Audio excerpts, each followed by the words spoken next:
On January 28, 1986, the highly successful American Space Shuttle program experienced tragedy when the Space Shuttle Challenger exploded 73 seconds into launch.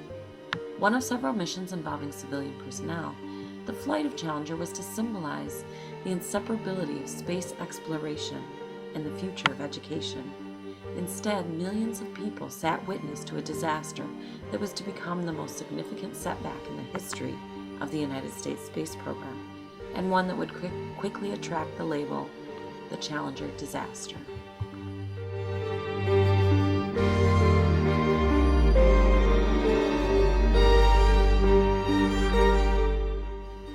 As is true with any national tragedy, the causes that led up to it are scrutinized carefully.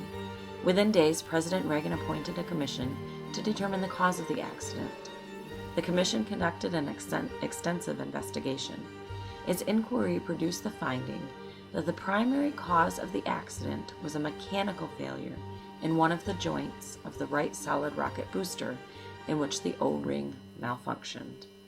Now, while mechanical malfunctions can be easily analyzed and understood, the human interactions that led up to the mechanical function on the Challenger were ultimately the focus of concern, because the commission discovered that what proved to be the cause of the accident had been, among some NASA employees, a continued concern, especially in the several months leading up to the launch, and even in the 20 hours that preceded the launch.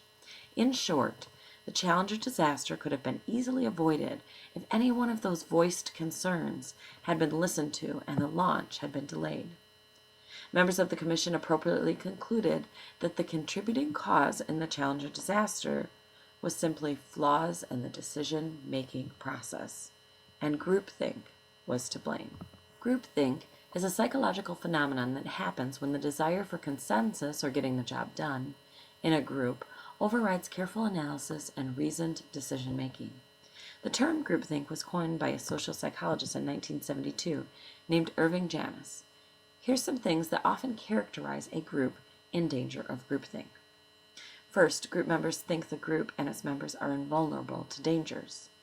Next, members create rationalizations to avoid dealing directly with warnings or threats. Next, group members believe their group is moral. Those opposed to the group are perceived in simplistic, stereotyped ways.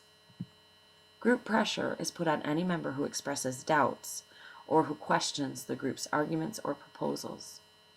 Group members censor their own doubts. Group members believe all members are in unanimous agreement, whether such agreement is stated or not. Group members emerge, whose function it is to guard the information that gets to the other members of the group, especially when such information may create diversity of opinion. Now you may be thinking, I'm an individual, I wouldn't be susceptible to groupthink. Well, the observance of human nature in group settings, as well as countless social experiments, tell us you're probably wrong. We are all susceptible, if the conditions are right, to groupthink. So how do you know if a group you are a part of is experiencing groupthink? Here's some questions you can ask. Have you ever felt so secure about a group decision that you ignored all the warning signs that the decision was wrong? Have you ever defended a group decision by pointing to your group's inherent sense of morality? Have you ever participated in a we versus they feeling, that is, in depicting those opposed to you in simplistic and stereotyped ways?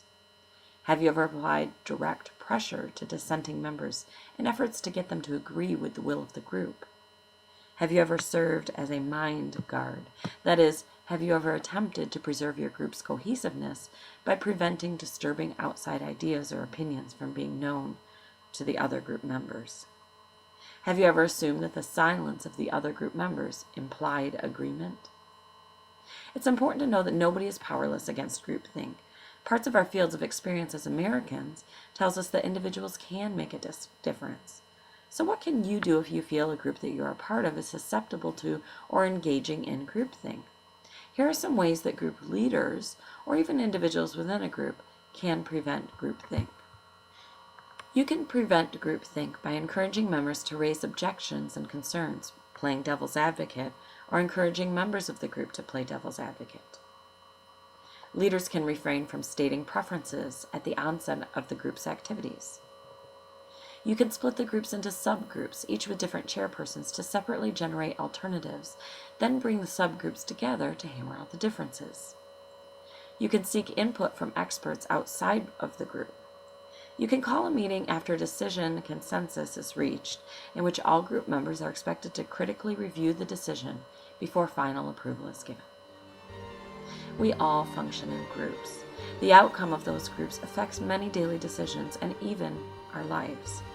Knowing the triggers and power of groupthink will equip you to better function in groups and allow you to get the most out of your group communication. In a world that relies on sharing and collaboration, it's imperative that you find and act on your own information and decisions, even when it's in a group.